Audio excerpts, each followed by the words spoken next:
A treta entre Felipe Luiz e Pedro no Flamengo, todos os detalhes. Felipe Luiz, ídolo da torcida e capitão campeão, virou técnico do Flamengo em outubro de 2024.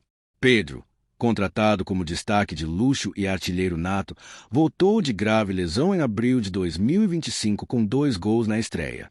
Mas, poucas semanas depois, ele ficou fora do time, alvo de críticas públicas e rumores de venda. Hoje você vai entender, em detalhes, o que motivou esse conflito no Ninho do Urubu, como veio a público e quais podem ser as consequências para o clube. Quando Pedro voltou ao time em abril, marcou 2 gols contra o Corinthians, parecia pronto para retomar o protagonismo.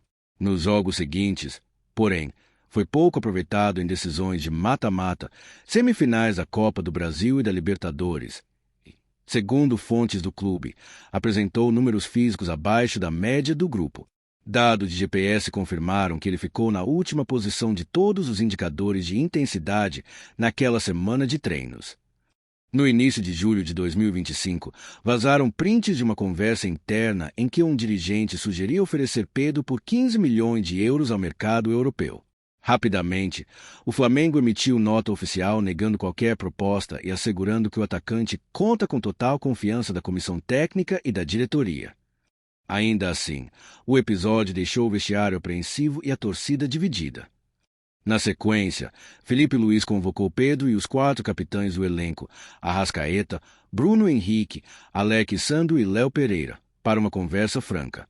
Ele elogiou o potencial do camisa 9, mas cobrou atitude, pediu que Pedro reflita, peça desculpas aos companheiros e recupere o nível de intensidade que lhe era característico. Essa reunião foi o primeiro sinal público de atrito entre treinador e jogador. Dias depois, em treino aberto, Pedro justificou saída precoce por perna pesada. No jogo seguinte, Felipe Luiz anunciou que o atacante ficaria de fora dos relacionados, alegando opção técnica, sem aviso prévio a Pedro. O jogador, então, acompanhou a vitória do camarote. Na coletiva, o técnico não poupou palavras. Classificou a postura de Pedro nos treinamentos como lamentável, beirou o ridículo e afirmou que falta respeito ao clube, ao grupo e à torcida. Pediu publicamente que Pedro queira se empenhar para voltar ao time. O que aconteceu foi que o comportamento e a atitude do Pedro durante a semana foi lamentável. Beirou o ridículo para mim. E, evidentemente, que o Pedro tem os seus problemas pessoais com a diretoria, com o clube, problemas dele. Ele não é de agora que ele vinha treinando mal, vem durante um tempo, só que essa semana ele realmente rompeu para mim com um princípio claro que nós temos como comissão e o grupo de jogadores tem, que é a cultura de treino. E para mim o que ele fez foi uma falta de respeito, a atitude dele nos treinamentos, e não duvidei em nenhum momento de deixá-lo fora da lista de relacionados, porque esse tipo de comportamento pode contagiar, né? Então eu espero que ele recapacite, que ele pense, peça desculpa para os companheiros e volte a ser o Pedro, porque para mim não é só uma falta de respeito com os companheiros, é uma falta de respeito primeiro com ele mesmo. Foi um jogador que tem uma ambição que o Pedro deveria ter, de chegar na seleção brasileira, de jogar outra Copa do Mundo. Não pode negociar 1 minuto de treinamento, infelizmente. E essa semana aconteceu. Então, depois, faltou respeito com os torcedores que estão esperando o melhor Pedro, o Pedro de antes da lesão, e nem falar com o clube, né, que paga o salário. Então, basicamente é muito simples. Venho aqui de peito aberto, responder todas as perguntas que vocês queiram sobre esse assunto. Tentei protegê-lo durante muito tempo, mas chega uma hora que ele tem que querer, tem que partir dele. Pedro tem que querer mais do que eu não posso querer mais do que ele.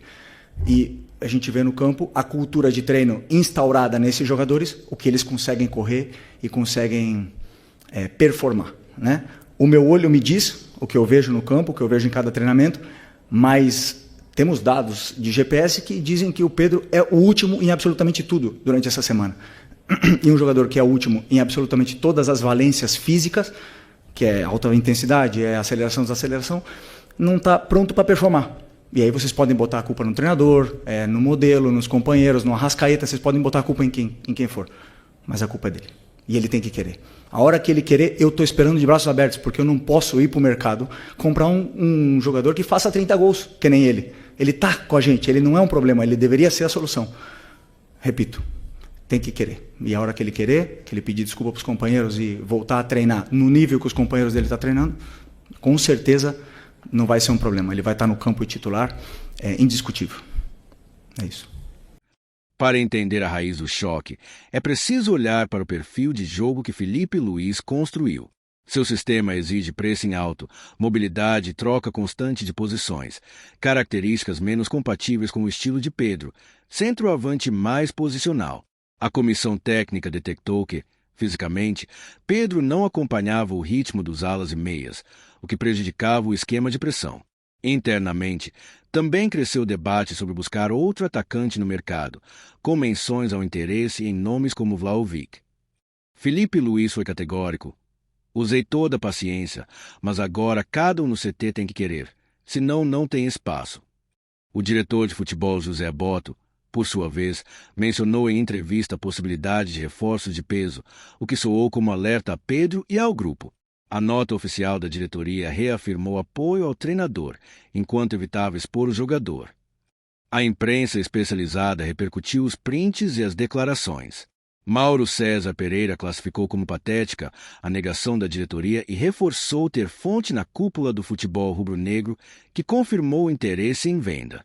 Reportagens do GE e do Lance revelaram que alguns atletas também reclamaram do comportamento de Pedro nos treinos, aumentando a pressão interna. No vestiário, a tensão aumentou. Parte dos companheiros ficou contrária à atitude pública de Filipe Luís, considerando desnecessária a exposição do caso. Outros tiraram força da postura firme do treinador.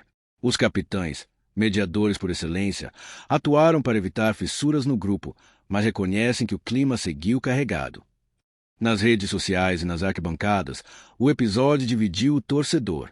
Adesivos e faixas de apoio a Pedro foram vistos em jogos, enquanto hashtags contra o técnico também ganharam tração.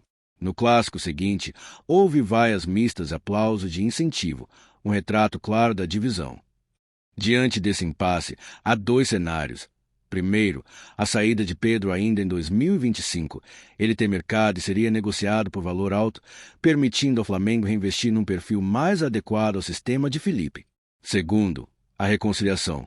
Pedro treina com intensidade, pede desculpas e reconquista a vaga, mantendo intacto o poder ofensivo rubro-negro. Ambas as alternativas trazem desafios, repor gols no ataque ou recuperar o entrosamento. O Flamengo encara Brasileiro, Copa do Brasil e Libertadores. A decisão sobre Pedro pode influenciar diretamente no rendimento da equipe. A curto prazo, Araújo e Bruno Henrique têm suprido lacuna, mas a perda de um camisa 9 de referência exigirá mudança de esquema ou reforços. Essa treta ilustra o dilema entre manter ídolo e aplicar a disciplina tática. Mostra que no futebol moderno, nada é garantido. Até craques consagrados precisam se adequar a exigências físicas e táticas. E a diretoria, ao optar por respaldar o treinador, sinaliza que filosofia de jogo pode prevalecer sobre sentimentalismo. E você, o que acha dessa disputa? Filipe Luís exagerou na cobrança ou Pedro falhou como profissional? Deixe seu comentário e participe do debate. Se inscreva no canal, ative o sininho e acompanhe nossas análises imparciais sobre o mundo do futebol.